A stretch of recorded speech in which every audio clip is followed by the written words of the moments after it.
Bom, fato é que você não vai num dermatologista feio com a pele descuidada. Aí todo mundo tem uma curiosidade enorme de saber, Silvia, o que você faz na sua pele? O que você faz com o seu rosto? Sempre foi assim? Me conta um pouco da sua história. Bom, vou contar pra vocês. Eu fui atleta de natação, então eu sempre tomei muito sol, né? Desde a época de adolescência, que eu competia no clube, e assim, piscinas descobertas, estava sempre com aquele X nas costas do maiô de natação. Então eu sempre fui uma pessoa muito exposta. E além disso, sempre fui uma pessoa apaixonada pelo sol. Então assim, não me convide para esquiar, porque a minha viagem dos sonhos sempre vai ser a praia. Já fui esquiar, acho que da próxima vez, daqui uns 10 ou 15 anos, talvez eu volte, mas eu gosto de praia. Aquela energia da areia, do sol, da água, do mar, aquilo pra mim é vida. Eu gosto muito de sol, eu gosto muito de praia, gosto de piscina. E o que a gente fazia na época da faculdade? Então, eu era também da equipe de competição de natação da faculdade. Eu fiz medicina na USP, a gente tinha a nossa atlética e que a gente ia treinar natação 3, 4, 5 vezes na semana. E o que a gente fazia? Muitas vezes a gente treinava na hora do almoço e vou confessar para vocês, às vezes a gente matava a aula depois do almoço. E ficava onde? Na piscina. Aquelas aulas chatas, aquelas que não acrescentam muita coisa, enfim, a gente ficava na atlética tomando sol. Então eu estava sempre queimada, sempre queimada. Quando ia viajar com a turma, eu ia sempre para casa de praia de alguém, então eu estava sempre preta, inclusive o rosto. Né? Então sempre morena, sempre bronzeada. Até que no 5º ano da faculdade as coisas ficam sérias, começa o internato, a gente começa a fazer os estágios no hospital e além de você não poder faltar, né, porque enfim a brincadeira começa a valer, a gente começa a estudar mais e a gente passa pela dermatologia. Além de eu me apaixonar pela especialidade, eu pude ver o estrago que o sol faz na pele. Então eu peguei muitos casos de câncer de pele e casos graves, casos de pacientes jovens, cheguei a ver pacientes jovens que tiveram melanoma e que faleceram por conta do câncer de pele. E nisso eu tinha 23 anos e foi quando caiu a ficha que eu não podia tomar sol como eu tomava. Eu passei, cada vez que eu entrava na piscina ou eu ficava um pouco a mais depois do treino, aquilo me dava um peso na consciência que eu falo assim, eu não consigo mais. E a gente até usava protetor, mas a gente passava às vezes óleo para bronzear e tudo e tal.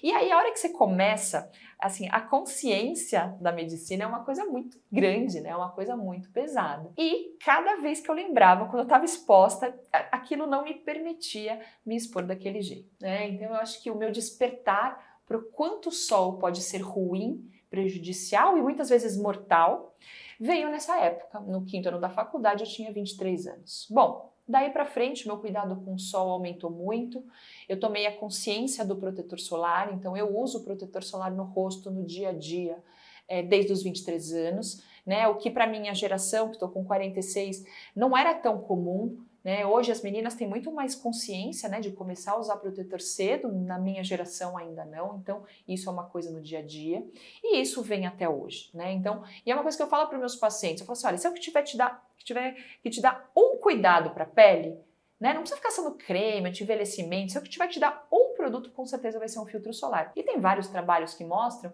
que realmente o uso exclusivo do filtro solar ao longo de um tempo, ao longo de anos, realmente é capaz de promover uma melhor qualidade da pele, com menos mancha, com menos ruga. Então, a proteção solar é muito, muito importante, porque 70% da irradiação ultravioleta que a pessoa recebe ao longo da vida é o sol do dia a dia. Né? A gente lembra da praia, lembra da piscina, mas é o sol do dia a dia que vai estragando, andando a pé, andando de carro.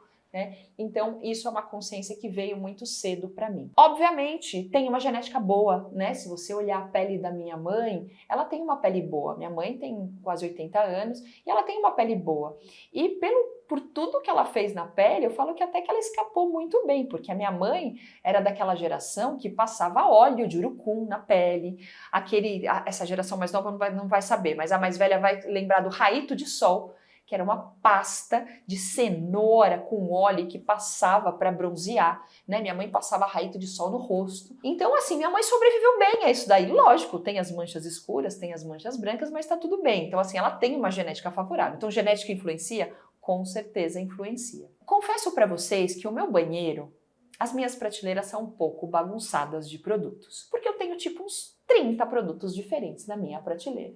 Porque eu uso, não, essa semana eu vou usar esse, até porque eu recebo muita coisa que eu quero testar, para ver se eu gosto da textura e tal, enfim, se funciona e tudo e tal. Então, às vezes eu uso 3 semanas, 4 semanas o mesmo. Não, agora eu vou trocar para o outro. E às vezes na mesma semana eu troco de produto. Bom, enfim, isso é bom?